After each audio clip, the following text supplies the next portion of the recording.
Exodus 3. Now Moses was keeping the flock of his father-in-law Jethro, the priest of Midian, and he led his flock to the west side of the wilderness and came to Horeb, the mountain of God. And the angel of the Lord appeared to him in a flame of fire out of the midst of a bush. He looked, and behold, the bush was burning, yet it was not consumed. And Moses said, I will turn aside to see this great sight, why the bush is not burned.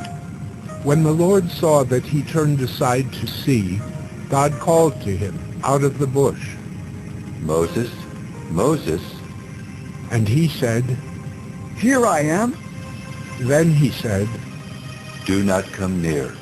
Take your sandals off your feet, for the place on which you are standing is holy ground.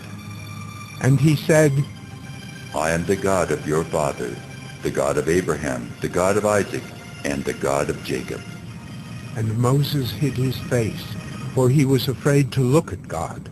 Then the Lord said, I have surely seen the affliction of my people who are in Egypt, and have heard their cry because of their taskmasters. I know their sufferings, and I have come down to deliver them out of the hand of the Egyptians, and to bring them up out of that land to a good and broad land, a land flowing with milk and honey, to the place of the Canaanites, the Hittites, the Amorites, the Perizzites, the Hivites, and the Jebusites. And now, behold, the cry of the people of Israel has come to me, and I have also seen the oppression with which the Egyptians oppress them. Come, I will send you to Pharaoh, that you may bring my people, the children of Israel, out of Egypt. But Moses said to God, Who am I that I should go to Pharaoh and bring the children of Israel out of Egypt? He said, But I will be with you, and this shall be the sign for you that I have sent you. When you have brought the people out of Egypt, you shall serve God on this mountain. Then Moses said to God, If I come to the people of Israel and say to them, The God of your fathers has sent me to you, and they ask me, What is his name? What shall I say to them? God said to Moses, I am who I am. And he said, Say this to the people of Israel, I am has sent me to you. God also said to Moses, Say this to the people of Israel, the Lord, the God of your fathers, the God of Abraham, the God of Isaac, and the God of Jacob has sent me to you.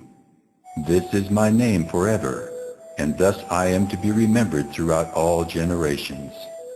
Go and gather the elders of Israel together and say to them, The Lord, the God of your fathers, the God of Abraham, of Isaac, and of Jacob, has appeared to me, saying, I have observed you and what has been done to you in Egypt, and I promise that I will bring you up out of the affliction of Egypt to the land of the Canaanites, the Hittites, the Amorites, the Perizzites, the Hivites, and the Jebusites, a land flowing with milk and honey.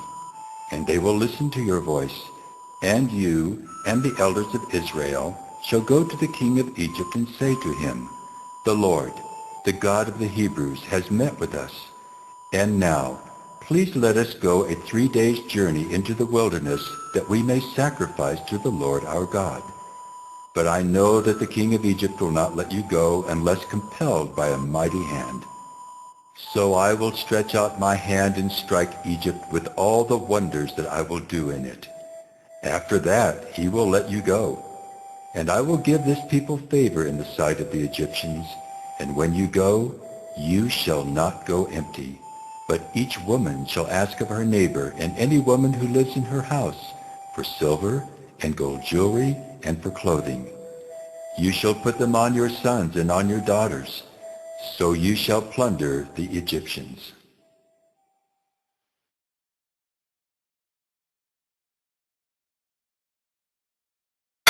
Exodus 4. Then Moses answered, But behold, they will not believe me or listen to my voice, for they will say, The Lord did not appear to you. The Lord said to him, What is that in your hand? He said, A staff? and he said, Throw it on the ground.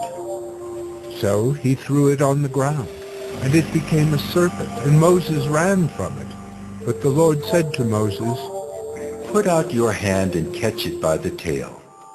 so he put out his hand and caught it, and it became a staff in his hand. That they may believe that the Lord, the God of their fathers, the God of Abraham, the God of Isaac, and the God of Jacob has appeared to you. Again the Lord said to him, Put your hand inside your cloak. and he put his hand inside his cloak, and when he took it out, behold, his hand was leprous like snow. Then God said, Put your hand back inside your cloak.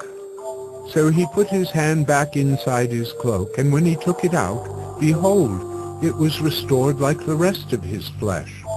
If they will not believe you, God said, or listen to the first sign, they may believe the latter sign.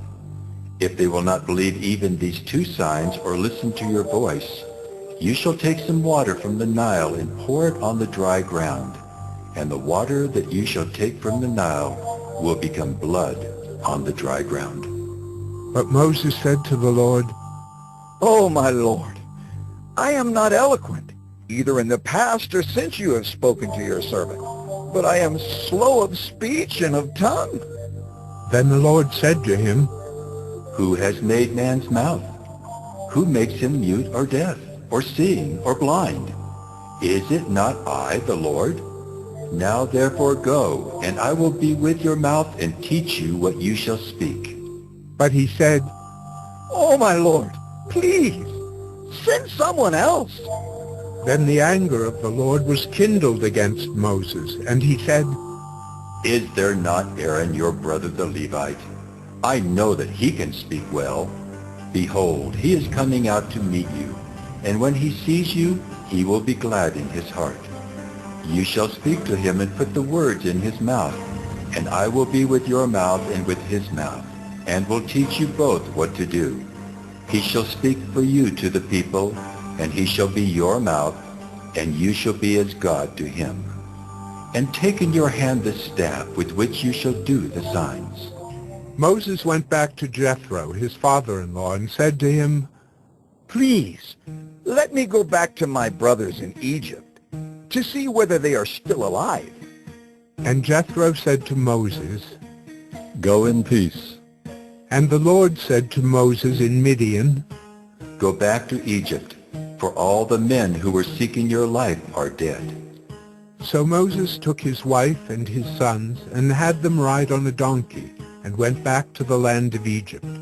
And Moses took the staff of God in his hand, and the Lord said to Moses, When you go back to Egypt, see that you do before Pharaoh all the miracles that I have put in your power. But I will harden his heart, so that he will not let the people go. Then you shall say to Pharaoh, Thus says the Lord, Israel is my firstborn son, and I say to you, Let my son go that he may serve me. If you refuse to let him go, behold, I will kill your firstborn son. At a lodging place on the way, the Lord met him, and sought to put him to death. Then Zipporah took a flint, and cut off her son's foreskin, and touched Moses' feet with it, and said, Surely you are a bridegroom of blood to me. So he let him alone. It was then that she said, a bridegroom of blood, because of the circumcision. The Lord said to Aaron, Go into the wilderness to meet Moses.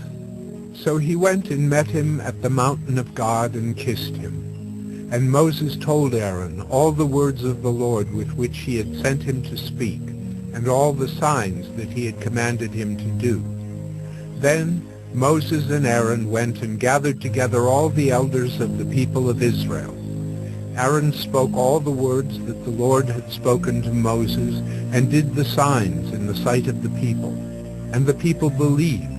And when they heard that the Lord had visited the people of Israel, and that he had seen their affliction, They bowed their heads and worshipped.